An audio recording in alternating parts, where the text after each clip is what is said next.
Hello friends, welcome back to my YouTube channel Sai Khushi creations.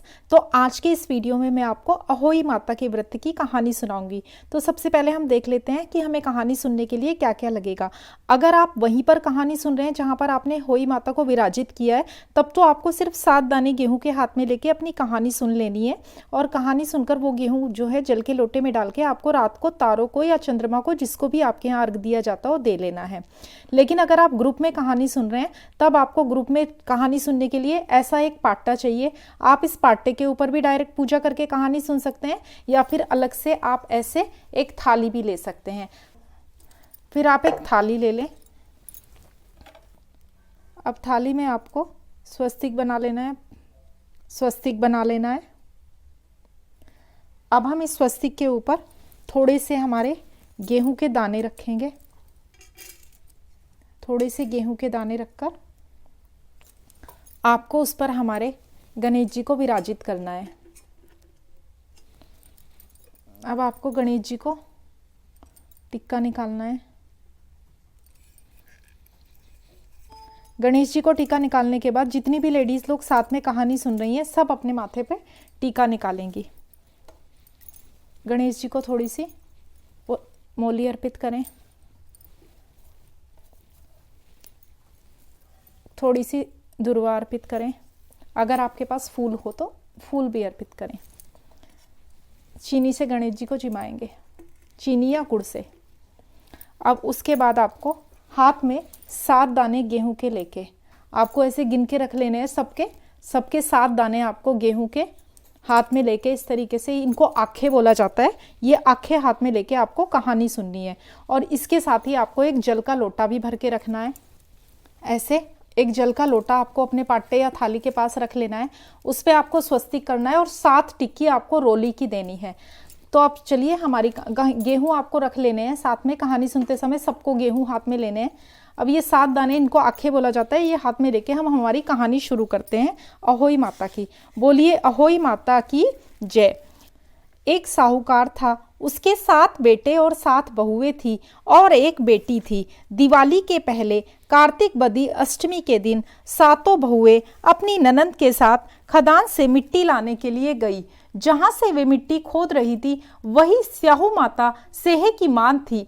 मिट्टी खोदते समय ननंद के हाथ से सेई का बच्चा मर गया। स्याहू माता बोली कि अब मैं तेरी कोख बांधूंगी। तब ननंद अपनी 7 भाभियों से बोली कि तुम में से कोई मेरे बदले अपनी कोख बंधवा लो। सब भाभियों ने अपनी कोख बंधवाने से इनकार कर दिया, परंतु ननंद के बदले छोटी भाभी ने अपनी कोख बंधवा ली। इसके बाद जब भी उसके कोई लड़का होता तो 7 दिन बाद मर जाता। एक दिन पंडित को बुलाकर पूछा कि क्या बात है, मेरी संतान 7वें दिन क्यों मर जाती है। तब पंडित जी ने कहा कि तुम काली गाय की पूजा किया करो। काली गाय जो है वो स्याहू माता की भाईली है, सहेली है। वह तेरी कोख छोड़ेगी तो तेरा बच्चा जिएगा। इसके बाद से वह बहू प्रातः काल उठकर चुपचाप काली गाय के नीचे सफाई आदि कर जाती। गाय माता सोची, आजकल कौन मेरी सेवा कर रहा है, सो आज देखूंगी। गौ माता खूब तड़के उठी तो क्या देखती हैं कि एक साहूकार के बेटे की बहू उसके नीचे सफाई आदि कर रही है। गाय माता उससे बोली कि किस चीज की इच्छा है जो तू मेरा इतना काम कर रही है। साहूकार की बहू बोली कि स्याहू माता तुम्हारी भाईली है और उन्होंने मेरी कोख बांध रखी है, सो मेरी कोख खुलवा दो। गौ माता ने कहा अच्छा। तब गौ माता 7 समुंदर पार अपनी भाईली के पास उसको लेकर चली गई। रास्ते में कड़ी धूप थी, इसलिए दोनों एक पेड़ के नीचे बैठ गई। थोड़ी देर में एक सांप आया और उसी पेड़ पर गरुड़ पक्षी का बच्चा था, उसको मारने लगा। तब साहूकार की बहू ने सांप को मारकर ढाल के नीचे दबा दिया और बच्चों को बचा लिया। थोड़ी देर में गरुड़ पक्षी आई तो वहां खून पड़ा देखकर साहूकार की बहू को चोंच मारने लगी। तब बहू बोली कि मैंने तो तेरे बच्चों को नहीं मारा, बल्कि सांप तेरे बच्चों को डसने आया था। मैंने तो तेरे बच्चों की रक्षा की है। यह सुनकर गरुड़ पंखनी बोली कि मांग तू क्या मांगती है। वह बोली 7 समुंदर पार श्याऊ माता रहती हैं, मुझे तू उसके पास पहुंचा दे। तब गरुड़ पक्षी ने दोनों को अपनी पीठ पर बिठाकर श्याऊ माता के पास पहुंचा दिया। श्याऊ माता उन्हें देखकर बोली कि आ बहन, बहुत दिनों में आई है। फिर कहने लगी कि बहन, मेरे सर में जूं पड़ गई हैं। तब साहूकार की बहू ने सलाई से उसकी जूएं निकाल दी। इस पर श्याऊ माता प्रसन्न होकर बोली कि तूने मेरे सिर में बहुत सलाई डाली है, इसलिए तेरे 7 बेटे और 7 बहुएं हों। वह बोली कि मेरे तो एक भी बेटा नहीं है, 7 बेटे कहाँ होंगे। तब श्याऊ माता बोली क्या बात है। तब वह बोली मुझे वचन दे तो बताऊं। श्याऊ माता बोली वचन दिया। तब साहूकार की बहू बोली मेरी कोख तो तुम्हारे पास बंद पड़ी है। यह सुनकर श्याऊ माता बोली कि तूने तो मुझे ठग लिया, मैं तेरी कोख खोलती तो नहीं, परंतु अब खोलनी पड़ेगी। जा, तेरे घर तुझे 7 बेटे और 7 बहुएं मिलेंगी। तू जाकर उजमन करना, 7 अहोई बनाकर 7 कढ़ाई करना। वह लौटकर घर आई तो वहां देखा 7 बेटा 7 बहू बैठी हैं। वह खुश हो गई, उससे 7 अहोई बनाई, उजमन किए तथा 7 कढ़ाई की। अष्टमी के दिन जेठानियां आपस में कहने लगी कि जल्दी जल्दी धोक पूजा कर लो और बच्चों से कहा अपनी चाची के घर जाकर देखाओ कि वह अभी तक रोई क्यों नहीं।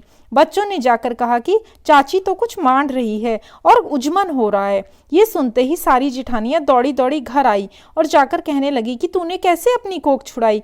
वह बोली तुमने तो कोख बंधाई नहीं, मैंने अपनी कोख बंधवा ली थी। अब श्याऊ माता ने कृपा करके मेरी कोख खोल दी है। हे श्याऊ माता, जिस प्रकार आपने साहूकार की बहू की कोख खोली उसी प्रकार सबकी खोलना। कहते की, सुनते की, हुंकारा बनते भरते की, हर माता की कोख खोलना। बोलिए श्री अहोई माता की जय।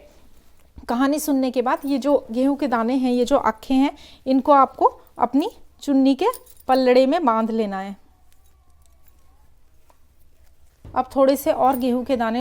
अब हम सुनेंगे गणेश जी की कहानी। तो आपको हाथ में वापस से थोड़े से गेहूं की आंखें और दूब ले लेनी है। आपको अहोई माता की कहानी सुनते समय भी अगर आपके पास दूब है तो दूब हाथ में ले लें।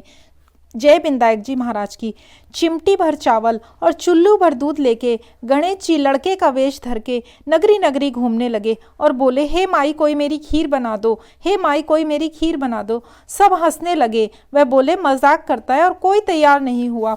एक बुढ़िया माई बोली ला बेटा मैं तेरी खीर बना दूं। उसने भगोनी चढ़ाई, वे खीर बनाने लगी। लड़का बाहर चला गया, उधर खीर तो उफनने लगी। बड़े से बड़ा बर्तन चढ़ाया पर खीर उफनते रुकी ही नहीं। खुशबू से बुढ़िया की बहू का मन खीर खाने को हुआ। उसने दरवाजे के पीछे बैठकर एक कटोरा खीर भगवान गणेश के भोग लगाकर खा ली। इतने में बुढ़िया आई और उसने आवाज दी गणेशिया तेरी खीर पी ले, ओ गणेशिया तेरी खीर पी ले। गणेश जी झट से आए और डोकरी से बोले माँ तेरी बहू ने मेरे भोग लगा दिया, सो मैं तो पहले ही जीम लिया, अब तू सारी नगरी को जिमा दे। बुढ़िया सबको नौतने गई। सब हंसने लगे, बोले कल तक तो खाने को नहीं था, आज जिमाने आई है। फिर भी सब आए, ठाट बाट से जीम कर गए, फिर भी खीर कम नहीं हुई। हे गणेश जी महाराज, जैसे खीर का उतार बुढ़िया का कम नहीं हुआ और खीर का भगोना भरा रहा, वैसे ही हमारे घर में भी सदा अन्न और धन के भंडार भरे रखना। बोलिए श्री बिंदायक जी महाराज की जय। अब ये हाथ के गेहूं के दाने और ये दूब इस जल के लोटे में डालकर हम सूर्य देव को अर्घ देंगे। ये आंखें आपने अपने पल्ले में बांधे हैं। इन गेहूं के दानों को आपको, जो आपने अहोई माता के सामने अपना कलश भर के रखा है, उसमें ये गेहूं के दाने डालकर आपको रात को चंद्रदेव या तारों को, जिसको भी देखकर आपके यहाँ अर्घ्य दिया जाता हो, उसको देकर आप ये गेहूं के दानों से उनको अर्घ्य दे दें। हमारे यहाँ तारों को देखकर अर्घ्य दिया जाता है, तो हम ये गेहूं के जो लोटे हैं अहोई माता के सामने जो हम जल का कलश भर के रखते हैं, उसमें डाल के हम रात को तारों को अर्घ्य दे देते हैं। और दिन में जब हम ग्रुप में कहानी सुनते हैं तो जो गणेश जी की कहानी की आंखें हैं वो इस लोटे में डाल के हम सब जो है सूर्य देव को अर्घ्य दे देते हैं। बोलिए अहोई माता की जय। आप सभी को अहोई अष्टमी के व्रत की हार्दिक शुभकामनाएं। वीडियो अच्छा लगा हो तो वीडियो को लाइक करें और ऐसे और वीडियोस के लिए मेरे चैनल साईं खुशी क्रिएशंस को सब्सक्राइब करें। Thank you very much.